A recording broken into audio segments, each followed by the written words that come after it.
Buenas noches, estimados asistentes. En esta tercera ponencia tenemos el grato placer de contar con la presencia de la doctora Karina Chinguel, quien disertará el tema Operaciones activas, pasivas y neutras.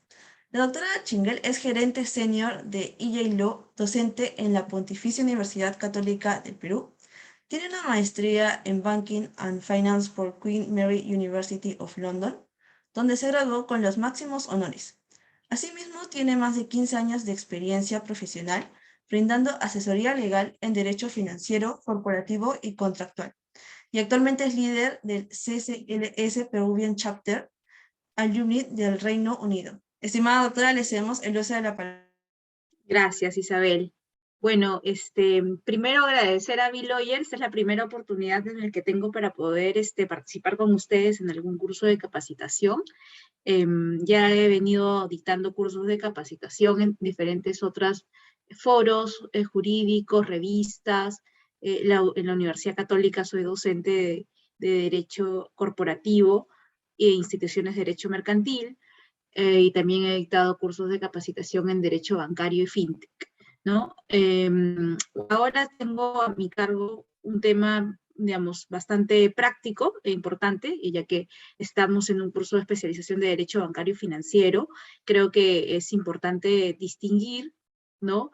Que en las operaciones, en el sistema financiero, tanto las entidades del sistema financiero como los clientes realizan una serie de operaciones que tienen determinadas características y que se agrupan por operaciones activas, pasivas, neutras y también las famosas garantías. Entonces vamos a analizar un poco cuáles son las características principales de cada una de estas operaciones financieras, cuáles son los principales productos que identifican estas operaciones financieras, pero antes, porque siempre es bueno tener un contexto legal, ya que, bueno, yo soy abogada, no sé si todos los participantes son abogados, pero en todos los casos la idea es que tengamos la base legal del derecho bancario, ¿no?, que sustenta estas operaciones financieras. Entonces vamos un poco primero por la parte de la contratación bancaria, que es la formalidad que está detrás de la operación financiera, ¿no? Y es importante indicar,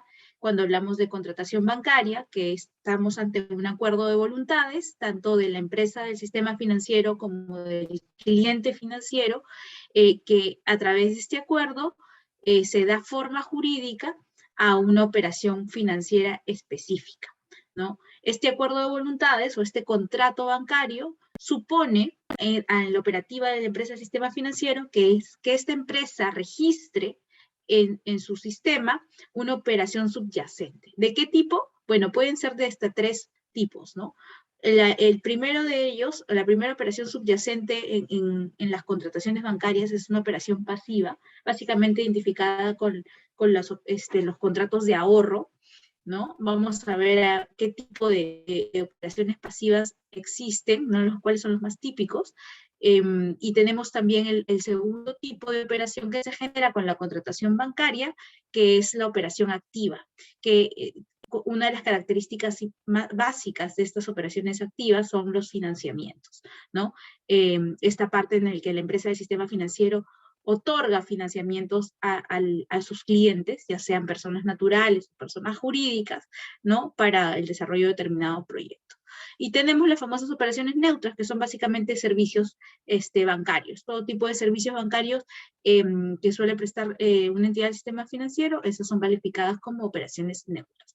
Todas estas operaciones, antes de que se inicien, ¿no?, antes de que una entidad del sistema financiero decida contratar con un cliente financiero, hay un principio que es importante que se tiene que cumplir, ¿no?, que es el principio de conoce a tu cliente, ¿no? Know your clients, en inglés. Es aquella debida diligencia de parte de la empresa del sistema financiero de saber quién es la persona con la que está contratando, quién es específicamente el cliente financiero, sobre todo para evitar que se ingrese al sistema financiero dinero de origen ilícito, ¿no?, que pueda ser que pueda generar alguna actividad ilícita como lavado de activos o financiamiento al terrorismo, ¿no? Entonces, por eso se hace una exhaustiva revisión de quién es ese cliente, la identificación, sus huellas digitales, de dónde provienen los fondos que se quiere ingresar al sistema financiero, ¿no? Es muy importante al momento de la contratación bancaria.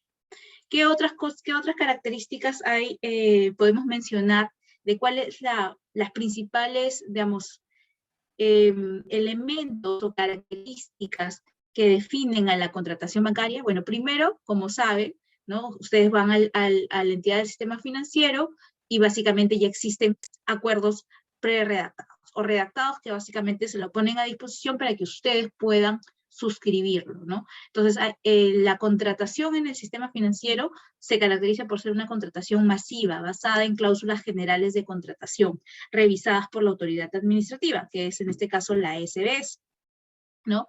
También otra de las características es que es una contratación especializada, es decir, no estamos hablando de un contrato básico de compra-venta, por ejemplo, o un contrato de arrendamiento, estamos hablando de un contrato que involucra una operación financiera, y para eso se necesita una expertise, ¿no? en materia financiera, y conocer cuáles son las características y los riesgos asociados a esta operación, ¿no?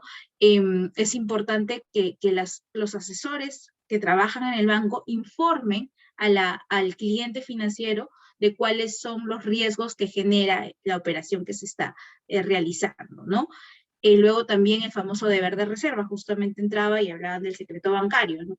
Una importante deber que tienen las entidades del sistema financiero y un derecho que tienen los clientes es el secreto bancario, ¿no? ¿Por qué? Porque sobre todo también en nuestra sociedad peruana, revelar información sobre el patrimonio de una persona puede atentar contra su seguridad, ¿no? Luego, el principio de no formalismo. Esto es importante porque van a ver que cuando ustedes quieren contratar un producto financiero, por ejemplo, quieren abrir una cuenta de ahorros o quieren sacar una tarjeta de crédito, pueden hacerlo directamente acudiendo al banco o a la oficina, o incluso ahora ya de manera digital, pero no necesitan una formalidad, digamos, posterior, como por ejemplo tienen que ir al notario para celebrar un contrato de ahorros o un contrato simple de tarjeta de crédito. No se necesita una validación del notario para poder realizar el contrato bancario. El contrato bancario se hace sobre la base, vamos a revisar más adelante los documentos que se necesitan, ¿no? Los documentos principales, porque básicamente la idea es entrar un poco a las operaciones activas, pasivas y las garantías, ¿no? Pero esto es un poco la introducción para que puedan entender qué está detrás de una operación financiera, ¿no? Las operaciones financieras se sustentan en los contratos, se formalizan a través de contratos, pero los contratos no necesitan una escritura pública en todos los casos, salvo algunas garantías, que eso por ley es necesario.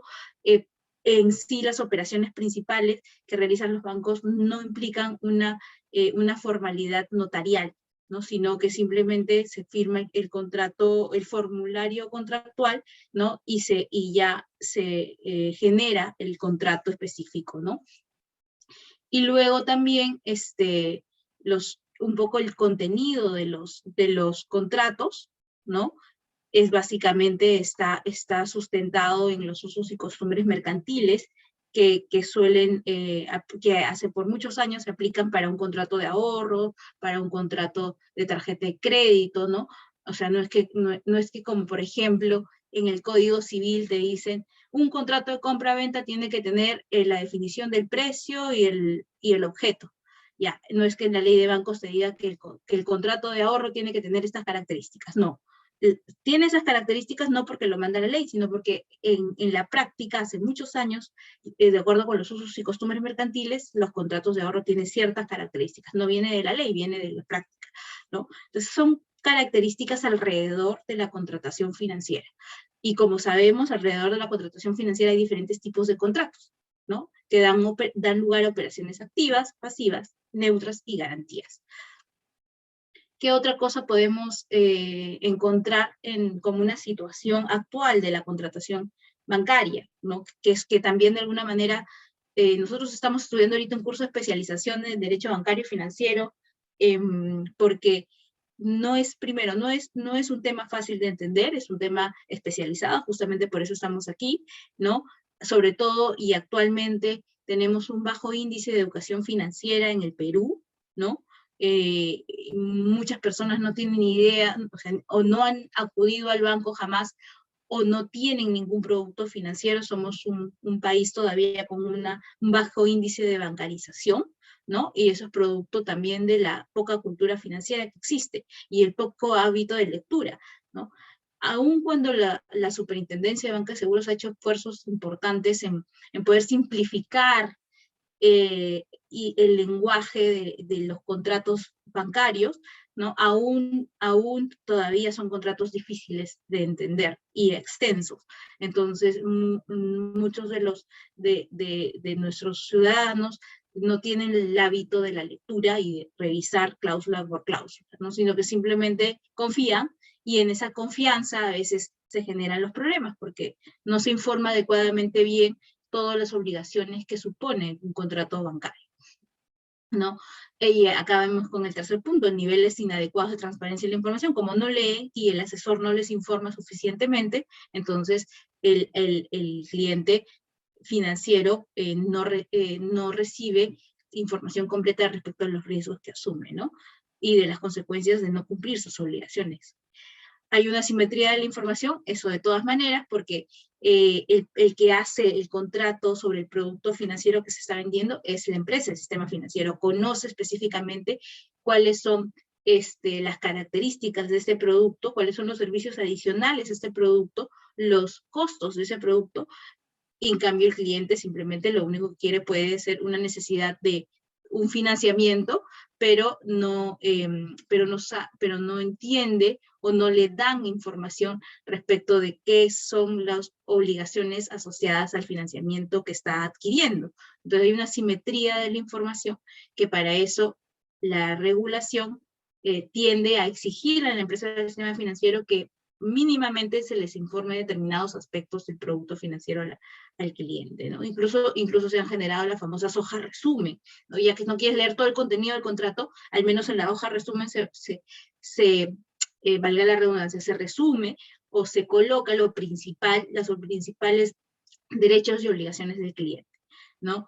Y también es verdad que de acuerdo con los registros del Indecopi, el mayor índice de reclamos de los consumidores está en el sector financiero, en el sector inmobiliario y en el sector de servicios aéreos, ¿no? La banca tiene una reputación cuestionable, con altos índices de reclamos presentados por los consumidores ante el órgano competente.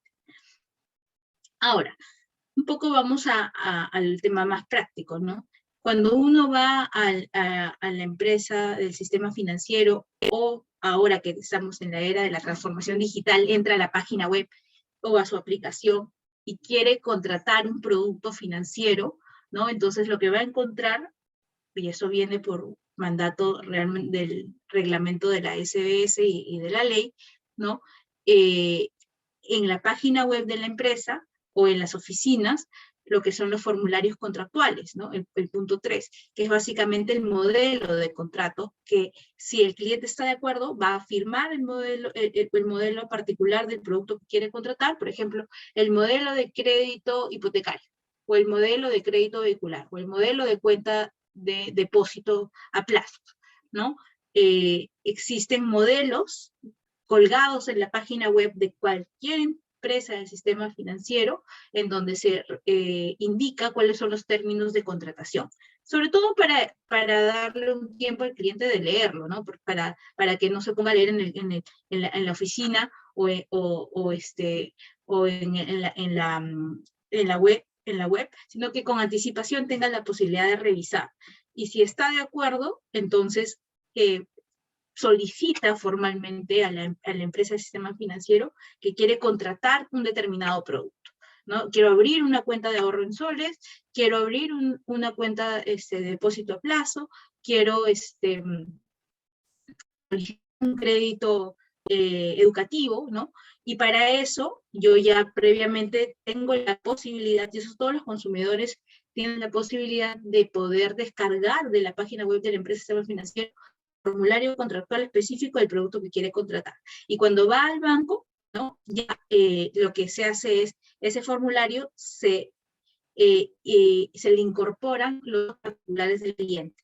Y entonces ya deja de ser un formulario, un modelo para hacer propiamente el contrato, porque ya es un documento que contiene específicamente quiénes son las partes, tanto el banco como el cliente, ¿no? Y el contrato básicamente ya es el documento que tiene todos los derechos y obligaciones específicos del cliente que va a contratar ese producto.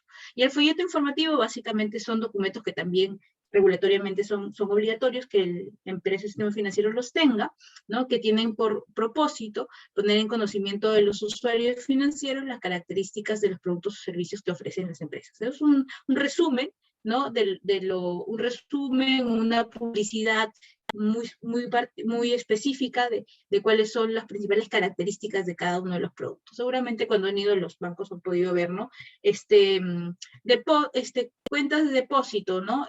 Ahorro familiar, compra tu carro, entonces, y cada uno tiene sus características propias del producto que se quiere contratar.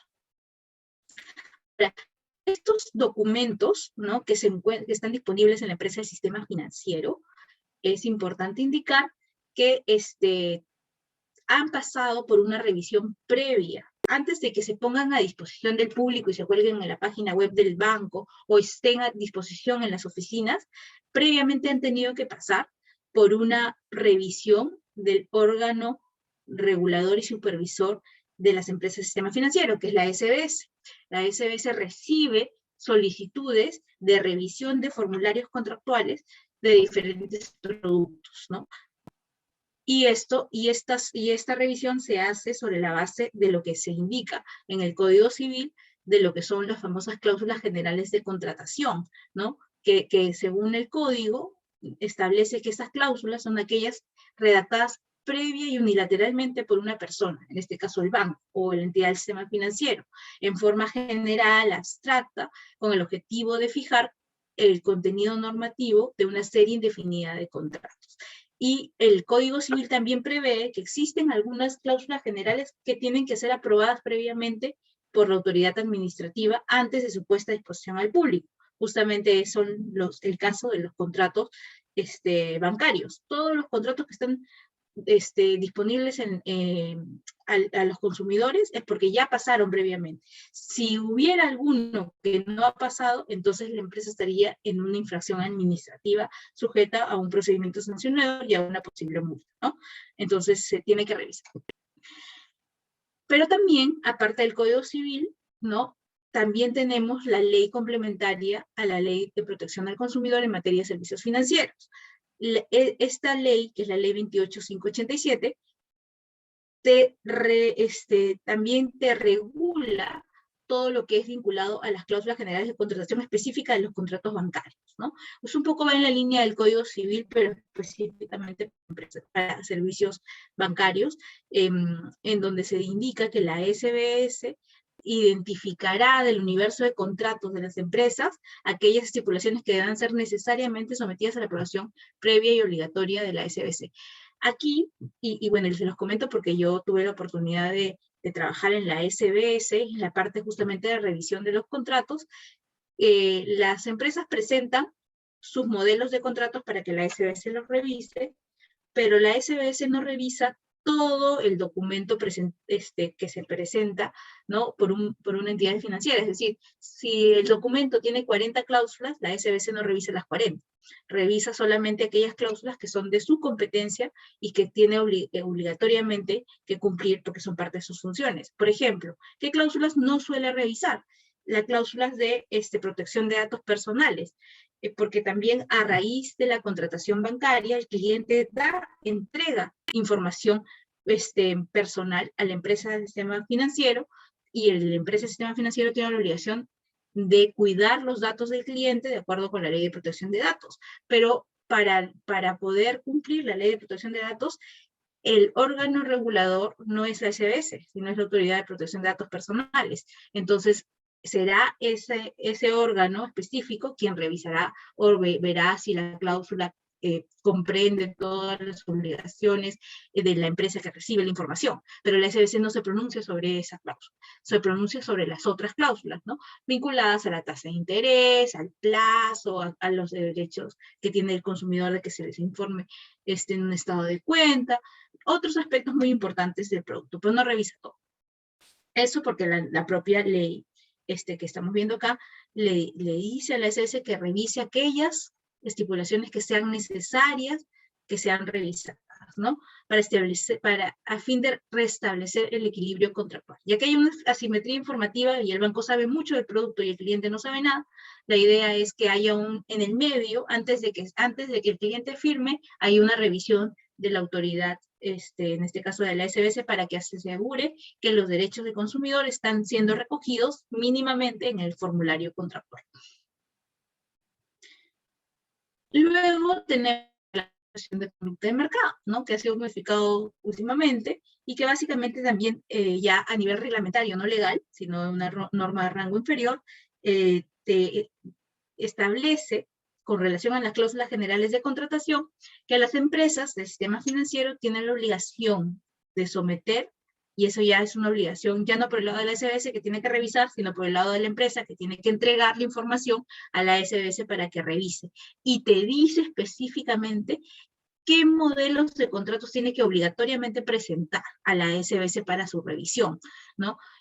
Indicándote por tipo de productos, ¿no? Aquí, por ejemplo, vamos a ver que el propio reglamento de mercado establece cuáles son los productos o operaciones activas, esto es un poco entrando ya al tema de que nos ocupa, que las empresas del sistema financiero tienen que presentar a la SBS los modelos de contratos o productos activos que tiene que revisar la SBS, ¿no? Entonces, ¿qué tipo de contratos tiene que revisar a SBS que implican una operación activa? Por ejemplo, créditos hipotecarios, créditos de consumo.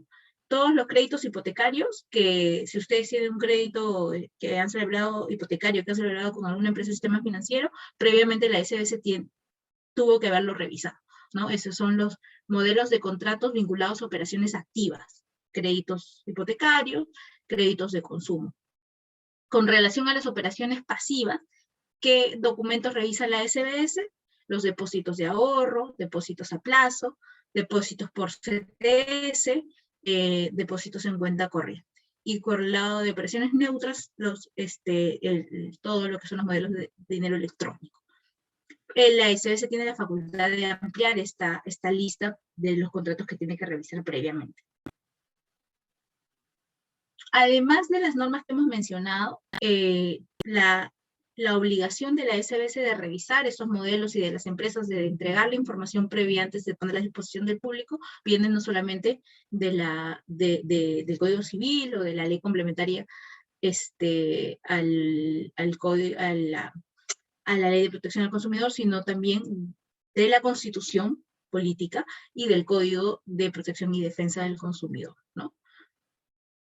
Ahora, vamos un poco ya más a los tipos de operaciones activas, ¿no? Ya hemos visto un poco como a manera de preámbulo que para que exista una operación activa, como por ejemplo una operación de tarjeta de crédito, primero se tiene que celebrar un contrato, ¿no? Ya hemos visto qué características tienen los contratos, cuál es la base legal de los contratos, cómo se forman previamente los contratos, y luego ya vamos al tipo de operación, que es el que estamos viendo, ¿no? Operaciones activas. ¿Cuáles son las principales y más comunes operaciones activas que celebran las empresas del sistema financiero? Bueno, y seguramente todos tienen en sus billeteras o sus carteras tarjetas de crédito, ¿no? Es una de las más típicas operaciones activas de las empresas del sistema financiero y que involucra básicamente este famoso instrumento de pago, que es la tarjeta de crédito, que puede tener un soporte físico o incluso digital, ¿no? Ahora ya con el tema de la transformación digital, ya el plástico ni siquiera se usa, ¿no? Cuando yo estaba en Londres estudiando la maestría, las tarjetas de crédito eran digitales y tú en tu teléfono tenías absolutamente todo y también podías proyectar tu tarjeta de crédito virtual, ¿no? Entonces, pero básicamente ya sea que estén desmaterializadas o en físico, las tarjetas de crédito primero son unos instrumentos de pago. Con esas tarjetas puedes pagar servicios o productos en determinados establecimientos que están asociados a una línea de crédito que previamente el banco te ha otorgado, ¿no? Entonces, por ejemplo, el banco te otorga tu tarjeta de crédito, bimoneda, o sea, puedes comprar productos o servicios en dos monedas, en soles o en dólares, ¿no? Para eso, el banco previamente te ha otorgado a ti una línea de crédito con un cierto límite, ¿no? Por ejemplo, 20.000 soles. Tienes para comprar 20.000 soles, ya sea en dólares o soles, hasta llegar al límite de la línea de crédito, ¿no? Y luego comprar en establecimientos asociados con el cual el banco tiene ciertos convenios, y luego al fin del mes tienes la obligación de pagarle al banco, ya sea en una sola cuota o en diferentes cuotas, de acuerdo a la modalidad de pago que tú hayas registrado al momento de comprar tu producto o servicio. Cuando vas al supermercado, utilizas tu tarjeta de crédito y la cajera te pregunta, ¿no? ¿En cuotas o sin cuotas? Si en cuotas significa que al fin del periodo de vencimiento del pago de la tarjeta tienes que pagar completo, ¿no? Con esa línea de crédito, el titular de la tarjeta puede realizar, como les digo, el pago de bienes, servicios u obligaciones, o hacer uso de los servicios adicionales a la tarjeta de crédito. ¿Cuáles son los servicios adicionales? Que en algunos casos esos servicios suelen ser muy costosos, ¿no? La tarjeta de crédito se ha hecho básicamente para adquirir bienes y servicios en establecimientos con cargo a la línea de crédito que te ha hecho el banco. Ok, pero adicionalmente puedes con tu tarjeta de crédito disponer de efectivo también, es decir, con tarjeta vas a algún cajero y pides que te entreguen, en vez de comprar un producto, quieres efectivo. Ya, es el retirar efectivo de tu tarjeta de crédito tiene un costo bastante alto generalmente, ¿no? Las tasas asociadas al retiro de efectivo de una tarjeta de crédito es lo más caro que puedes pagar. No se recomienda, ¿no? Pero es una posibilidad, es un servicio adicional. Si por urgencia necesitas, si no tienes otra manera de poder tener efectivo, muchas de las tarjetas tienen asociadas este servicio de que aparte de comprar, tienes la posibilidad de retirar efectivo. O también, por ejemplo, puedes hacer pagos por internet con tu tarjeta de crédito, ¿no? Ahora básicamente todo se puede pagar por internet con tu tarjeta de crédito y se carga a la línea de crédito que te ha otorgado el banco, ¿no? Operaciones fuera del país también, ¿no? Si por ejemplo, en este caso yo ahorita estoy en Francia, no estoy en Lima, entonces yo uso mi tarjeta de crédito peruana para pagar compra de bienes y servicios acá en Francia, ¿no? Y si, por ejemplo, ya me agoté la línea de crédito, puedo también, como una operación adicional a la operación principal, que es el pago de bienes y servicios en establecimientos, esa es la operación principal de la tarjeta de crédito, puedo adicionalmente pasarme de la línea de crédito, lo cual también tiene un costo, ¿no? Por ejemplo, no sé, ya estoy al límite y necesito un poquito más para pagar el producto que estoy comprando, seguramente van a hacer un sobregiro, se llama un sobregiro. Bueno, ¿qué otro tipo de producto u operación activa se puede ver en el mercado? Esto está asociado básicamente a las operaciones celebradas entre empresas del sistema financiero y otras empresas o personas jurídicas, ¿no? Que necesitan bienes para sus operaciones. Por ejemplo, si estamos hablando de una empresa industrial que necesita una máquina nueva porque la que tiene está ya casi obsoleta y quiere comprar una máquina nueva para seguir produciendo sus productos, no tiene los fondos para comprar esta máquina y puede solicitar al banco, celebrar con el banco, un contrato de leasing, que va a dar lugar al registro de una operación activa llamada leasing, por el cual el banco va a financiar la adquisición de la máquina que necesita el cliente, ¿no? ¿Cómo así?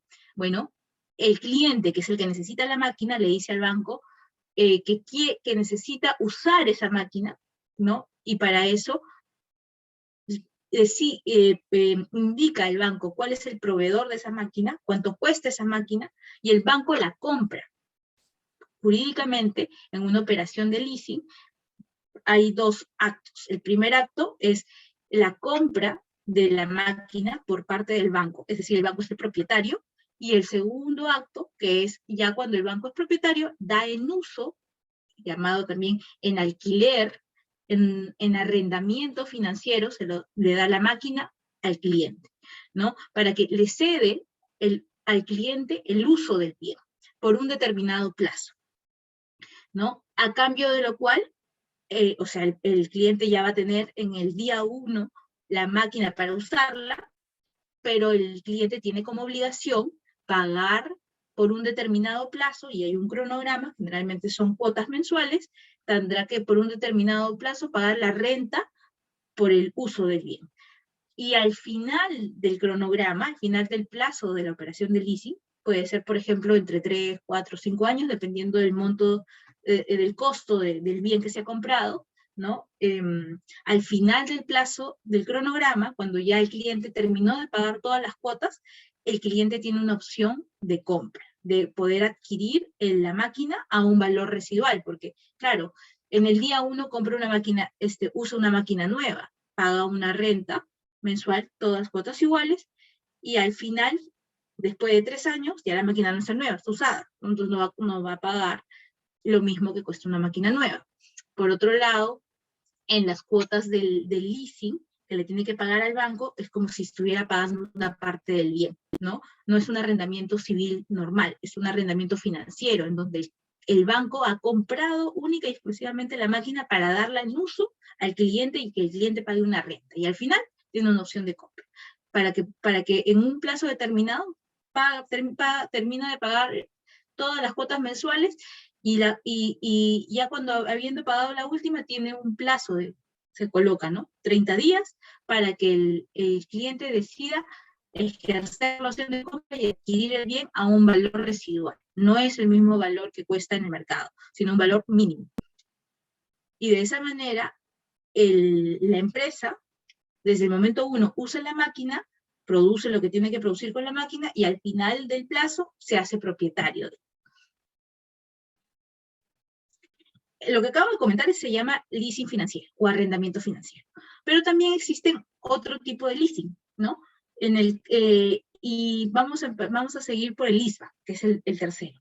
El leaseback también es una operación activa de empresas del sistema financiero, en el cual la diferencia con el arrendamiento financiero que les acabo de indicar es que el dueño del bien es el mismo cliente que necesita el financiamiento. ¿Cómo es esto? Imaginemos que el mismo supuesto. Una empresa necesita renovar una máquina y no tiene los fondos para comprar la máquina, ¿no? Entonces, necesita un financiamiento. Entonces, necesita la plata para poder comprar la máquina. Pero lo que tiene dentro de los activos de la empresa es que la empresa tiene un inmueble bien importante, donde está la fábrica que produce, imaginemos, zapatos, ¿no? Y necesita comprar una nueva máquina de productora de zapatos. Tiene la máquina, lo que sí tiene es un inmueble. Entonces lo que puede decir al banco es, banco, celebremos un contrato de leaseback.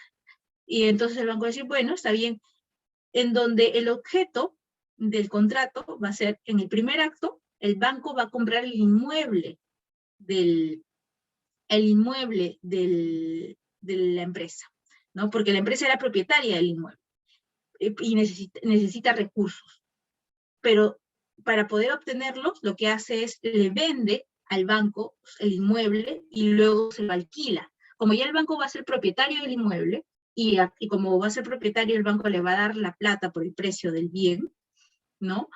Justamente con esa plata la empresa va a comprar la máquina que necesita, pero también en un segundo acto, luego de que el banco le compre el inmueble, el banco se lo arrienda a él. Entonces la empresa en un leaseback va a desprenderse de la propiedad de su inmueble, ¿no? O de su bien, para luego, en vez de ser propietario, ser arrendatario de ese bien, porque de todas maneras la empresa necesita su bien, necesita usar el inmueble, ¿no?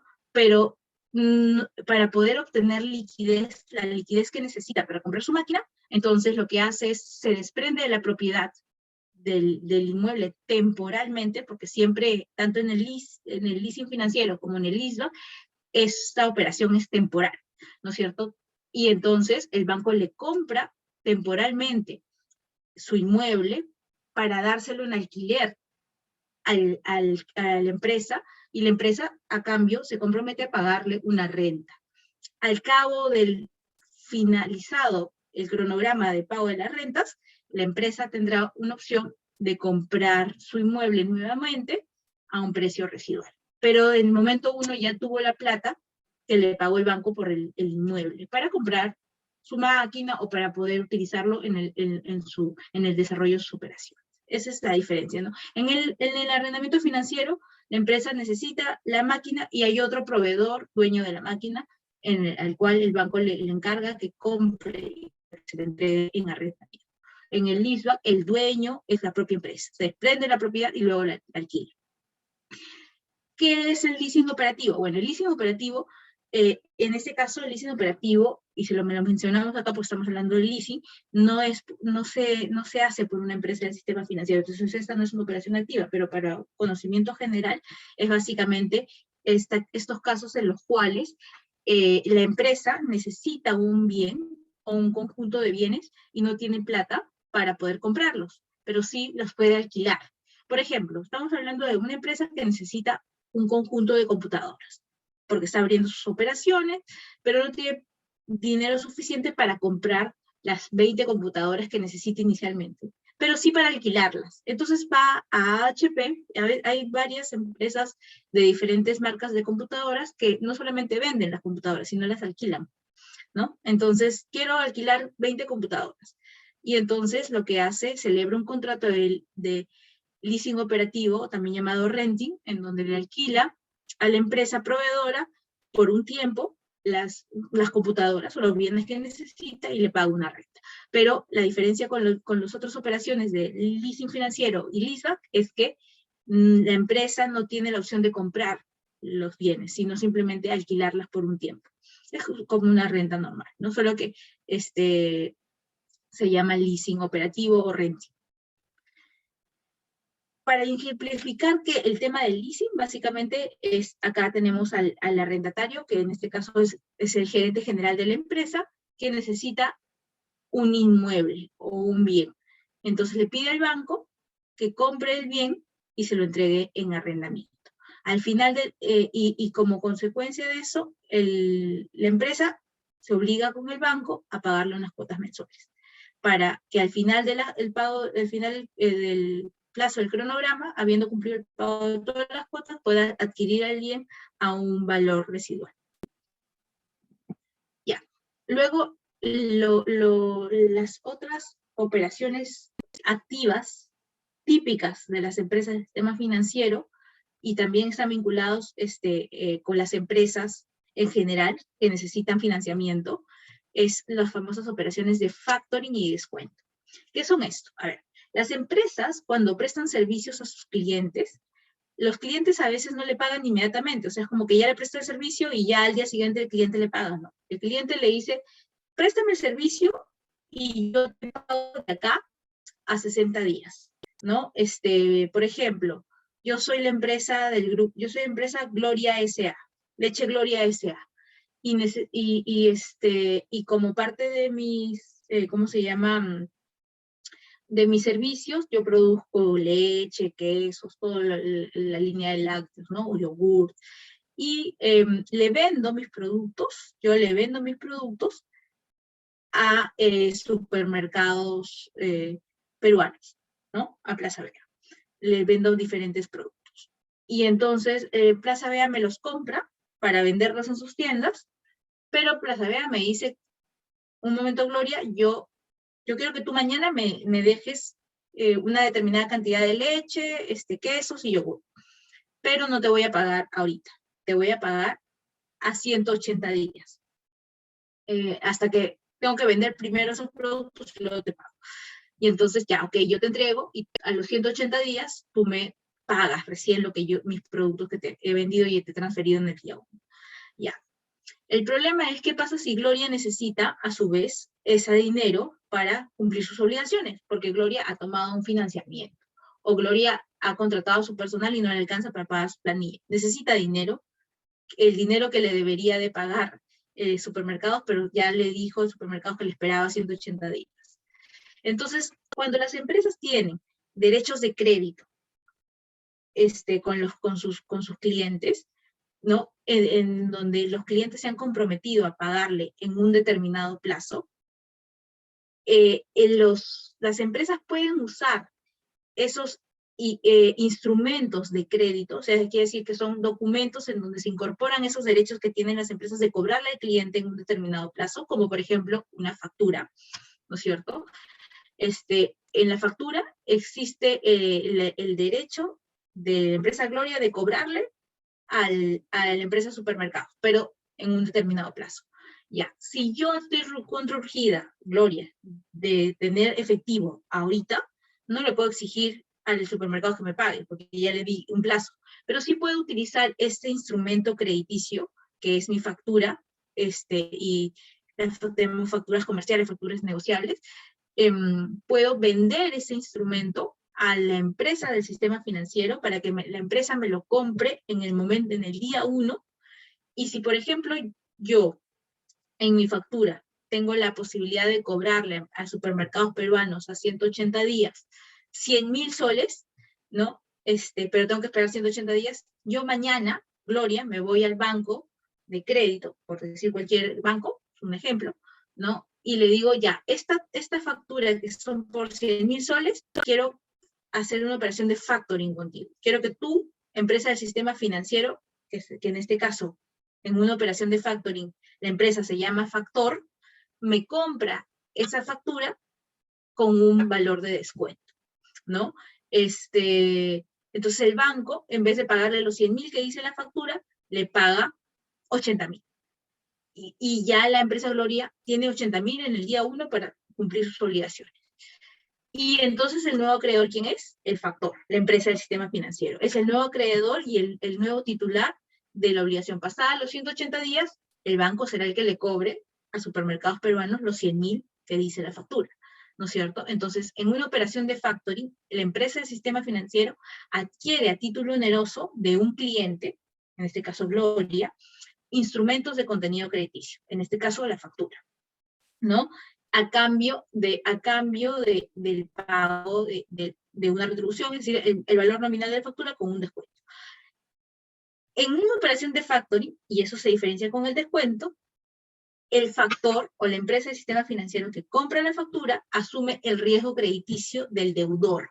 Es decir, si supermercados peruanos llega a los 180 días y no le paga al nuevo acreedor, en este caso el banco es el que tiene que iniciar las acciones legales, y si no le paga será el que pierda, ¿cómo se llama?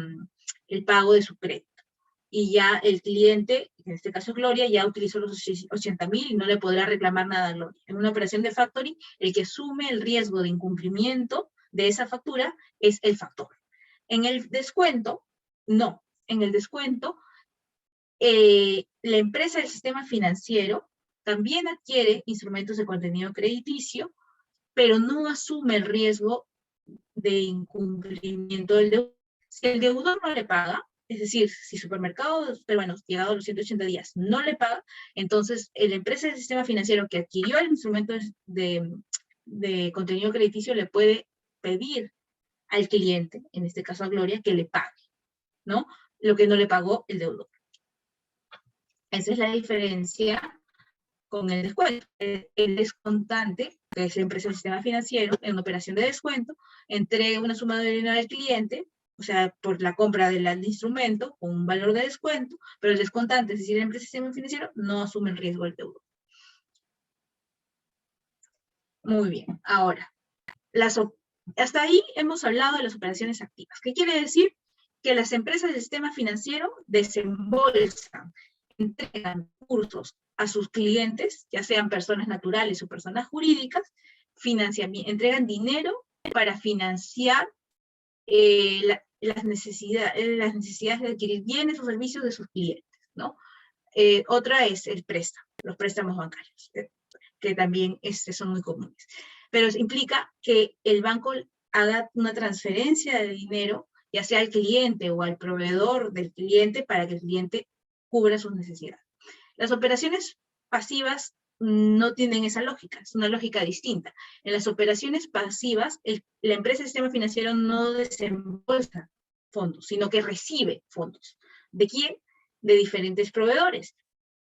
El primer caso de operaciones activas, en donde la empresa del sistema financiero recibe fondos para poder, con esos fondos que recauda, prestarle a sus clientes, ¿no?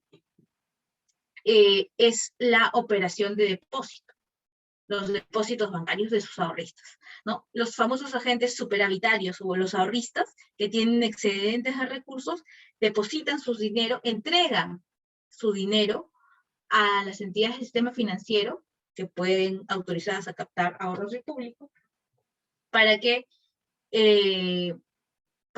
luego la empresa del sistema financiero pueda recibir esos fondos y prestarlos a terceros. Y a cambio de que los ahorristas entreguen el dinero a la empresa del sistema financiero, la empresa se compromete a entregarle al ahorrista un porcentaje de tasa de interés, ¿no?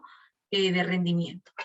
Mínima, porque necesita adquirir su dinero, la empresa del sistema financiero necesita recibir fondos al menor costo posible, y por eso le ofrecen a los ahorristas una tasa de interés muy baja, pero con la seguridad de que si el ahorrista quiere sus fondos, en un momento determinado, la empresa del sistema financiero tenga la obligación de honrar y entregarle una suma igual al que, ¿cómo se llama?, le entregó inicialmente el ahorrista, más el interés que le haya prometido, ¿no?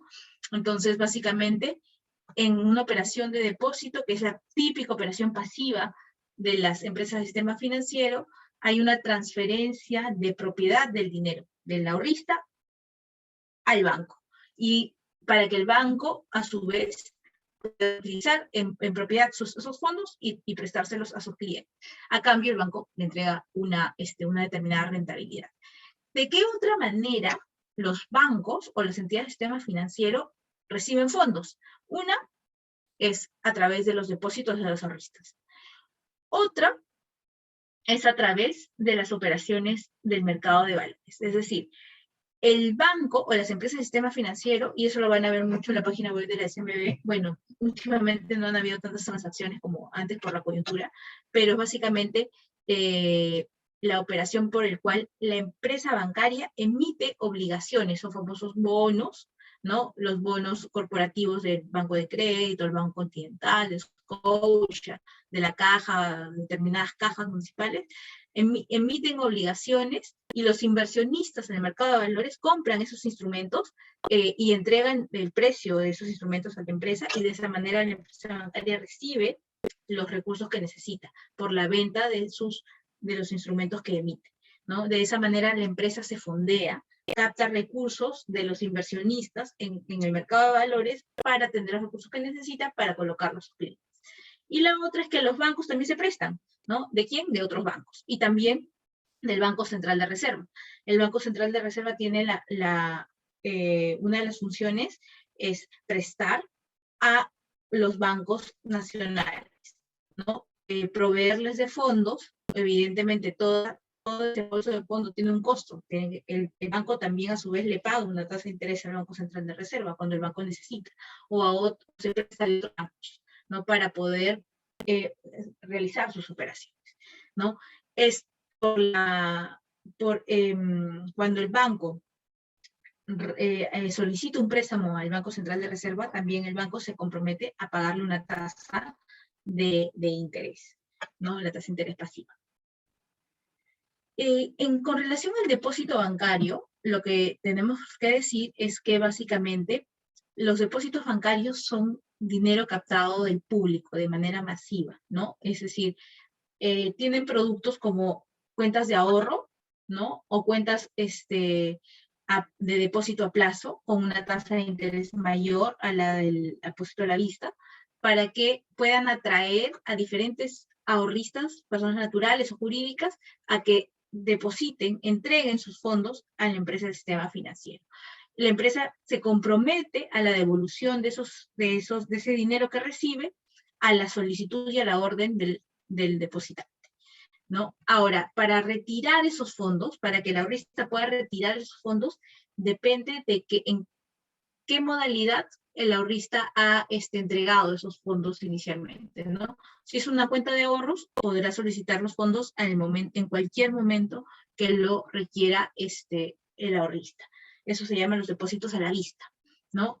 Es decir, no hay un plazo mínimo que tenga que respetar el cliente para solicitar la devolución de sus fondos. Y luego tienes los depósitos a plazo, ¿no? Que el banco le promete al ahorrista pagarle una tasa de interés mayor porque el ahorrista se compromete a dejar al menos un tiempo su dinero y no pedirlo en cualquier momento, como en los depósitos a la vista, en donde la tasa es ínfima. Y finalmente, ¿no? Tenemos también, eso también es importante, las famosas garantías bancarias, ¿no? Las famosas garantías bancarias es un poco... es usual cuando, por ejemplo, una empresa necesita tomar un financiamiento en el mercado de valores, por ejemplo, o, por ejemplo, se compromete al desarrollo de una determinada obra, ¿no? Y, por ejemplo, yo soy una empresa constructora y estoy contratando con el Estado o con una empresa en contratarme a mí para realizar un edificio, un colegio, ¿no? Entonces, yo soy una empresa constructora, me comprometí a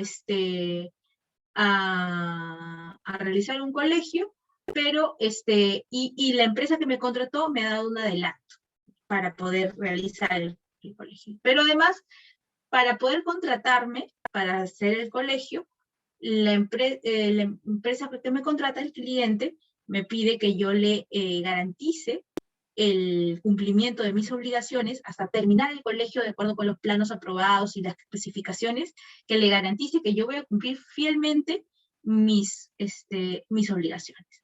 Y entonces me pide una carta fianza emitida por un banco, es decir, que una empresa del sistema financiero me avale, le garantice a mi cliente que yo voy a cumplir a las obligaciones que me he propuesto. Ok. Y si no lo cumplo, es el banco el que va a pagarle a mi cliente el costo de mi incumplimiento, ¿no? Entonces, es una garantía personal dada por una entidad del sistema financiero y tiene un valor. Los bancos no emiten cartas fianzas por emitir. Cada carta fianza es un costo que tiene que pagar el que está solicitando la emisión de la carta fianza. Yo, por ejemplo, necesito garantizar mis obligaciones y me están pidiendo que presente una carta fianza. Tengo que decirle a uno de los bancos, emíteme una carta fianza en donde tu banco te comprometes a pagar una determinada cantidad de dinero si yo no cumplo mis obligaciones. El banco va a decir, ok, pero tienes que pagarme por darte esa garantía, ¿no? Entonces, es un costo y se tiene que asumir, el que solicita la emisión de la carta fianza es el que tiene que asumir el costo, ¿no? Es una nueva forma de garantía personal que permite reducir los costos de información en la medida en que son otorgadas por entidades del sistema financiero de reconocida solvencia y además su ejecución es inmediata. Eso también es importante. ¿Qué pasa?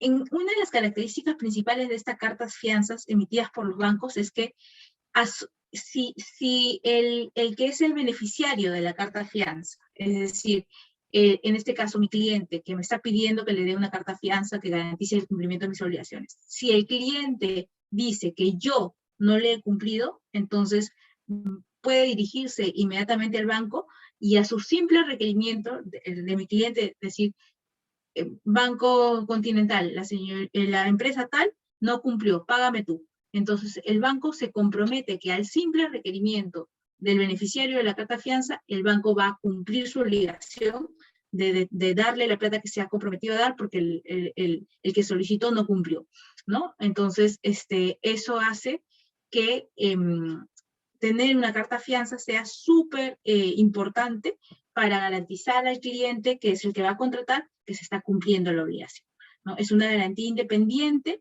a la obligación contractual, es una garantía independiente de la obligación principal que yo tengo con mi cliente de construirle el edificio, ¿no? Es una obligación completamente distinta y que es la que tiene el banco frente a mi cliente si yo no le cumplo.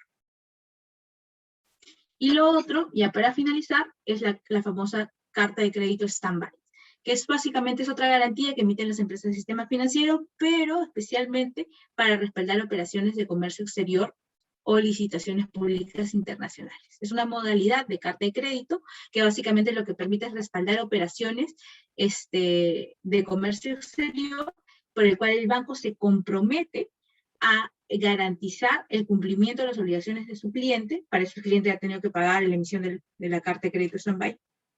En caso de que el cliente no cumpla con las obligaciones a las que se ha comprometido en el extranjero.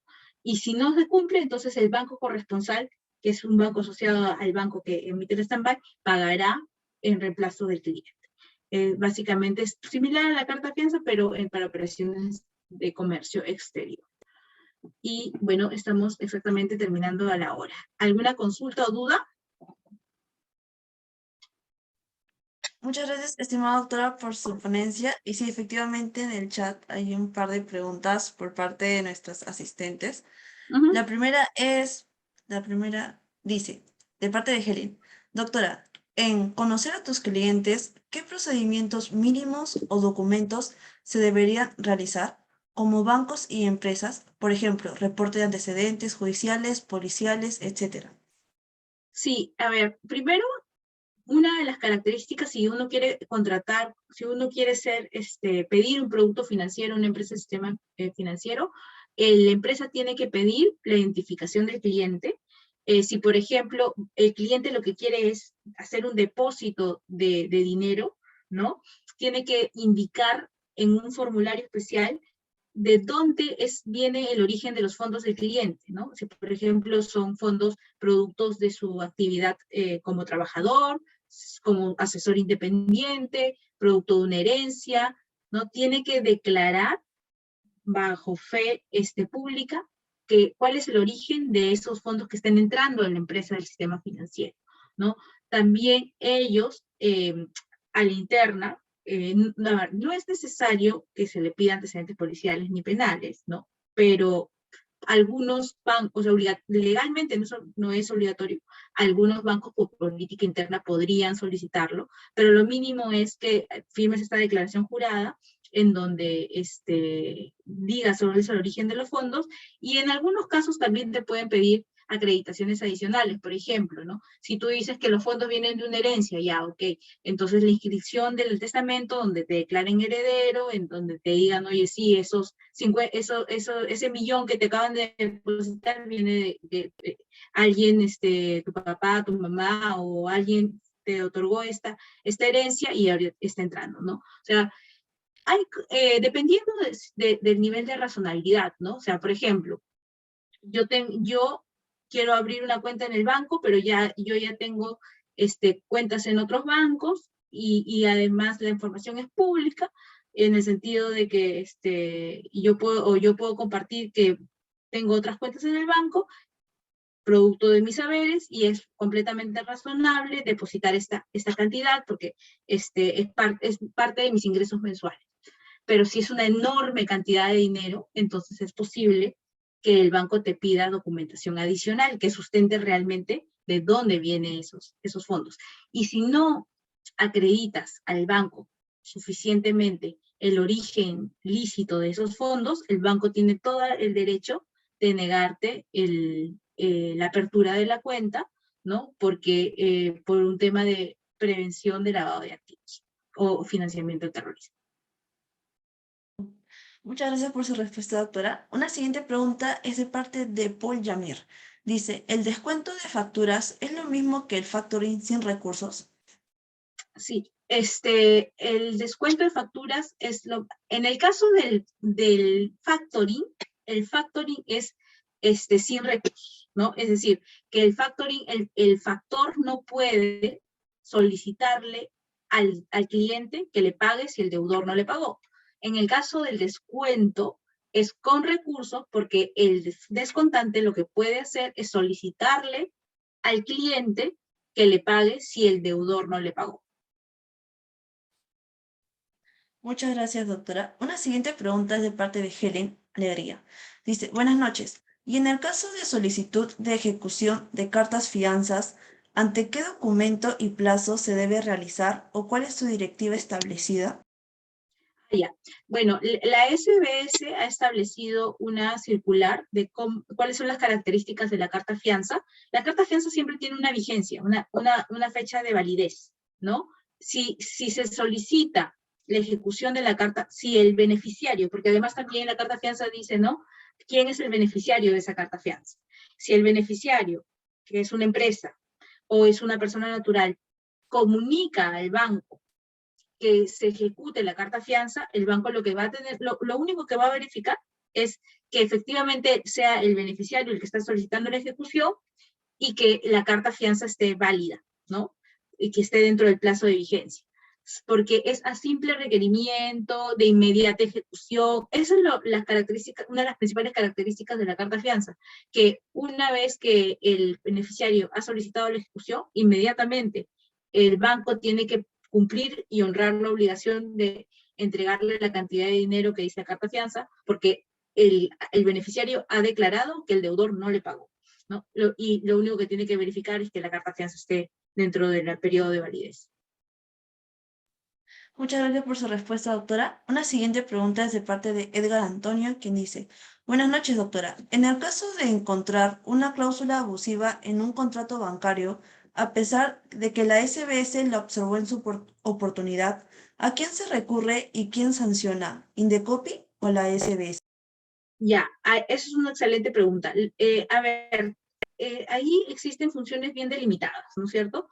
Si es una cláusula abusiva que le ha generado un perjuicio o le está exigiendo determinado pago al cliente, ¿no? Que no es un servicio o que no importa un servicio idóneo, el Indecopi tiene la posibilidad de poder ver cualquier afectación al consumidor financiero. Y puede pedir cualquier medida correctiva, que el banco no le cobre esto, o si le ha cobrado algo indebido en función de esa cláusula abusiva, que le retorne el pago. Pero también la SBS tiene la función de poder posteriormente, porque la SBS tiene funcionarios y los funcionarios también se pueden equivocar, ¿no? Puede ser que no revisaron adecuadamente inicialmente el formulario, ¿no? Y se les pasó por ahí una cláusula abusiva y aprobaron. El hecho de que la SBS apruebe un formulario contractual no quiere decir que la SBS posteriormente tenga la facultad de poder ver si la empresa está incurriendo en alguna infracción, incluyendo alguna cláusula abusiva, ¿no? Porque la empresa del sistema financiero tiene la obligación de no incluir cláusulas abusivas. Y si es que las incluye, el cliente puede denunciar también a la SBS porque está incluyendo una cláusula abusiva y la SBS podrá iniciar un procedimiento sancionador, ¿no? Para sancionar a la empresa del sistema financiero que ha incumplido su obligación de no incluir, incluyendo. Y entonces la SBS podrá sancionar con multa a la empresa del sistema financiero que ha incluido esa cláusula abusiva. Es decir, la empresa del sistema financiero que ha incluido una cláusula abusiva puede estar sujeta a dos tipos de sanciones. Una, que es una multa impuesta por la SBS, y otra, una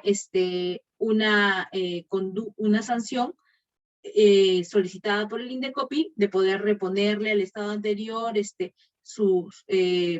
o de hacer alguna medida correctiva, entregándole al cliente lo que le cobró indebidamente, y también si es que ha habido una lesión al derecho al consumidor, que seguramente lo ha habido, también otra multa por esa lesión. Entonces, son dos conductas que se sancionan por infracción a los derechos del consumidor y por incumplir la obligación que tienen las empresas del sistema financiero de incluir cláusulas abusivas en sus formularios contractuales, ¿no? Entonces, una conducta importa también dos sanciones diferentes. Muchas gracias por su respuesta, doctora. Una siguiente pregunta es de parte de Galia Castro y dice, buenas noches, doctora. ¿Qué mejoras considera que deben aplicarse a los contratos bancarios? Bueno, es que la verdad es, a ver, viene por todos lados, ¿no? Primero, para que exista un mejor entendimiento y mayor confianza con las empresas del sistema financiero, los contratos tienen que ser, digamos, completamente sencillos y cortos, ¿no? O sea, no deben ser extensos ni complejos, sino deben ser de fácil entendimiento. Es verdad que a lo largo de los últimos años, la SBS y los propios bancos han hecho un esfuerzo significativo por simplificar sus formularios contractuales, pero creo que todavía hay espacio para poder mejorarlos, ¿no? En cuestión de reducción de páginas, en cuestión de utilizar términos más simples de entender, ¿no? Y que puedan transmitir principalmente cuáles son las principales obligaciones y derechos que asume el consumidor, ¿no? Porque si no los entiende, porque si el consumidor no llega a entender expresamente cuáles son todos los derechos y obligaciones que tiene por contratar ese producto, luego vienen los reclamos y las insatisfacciones, ¿no es cierto?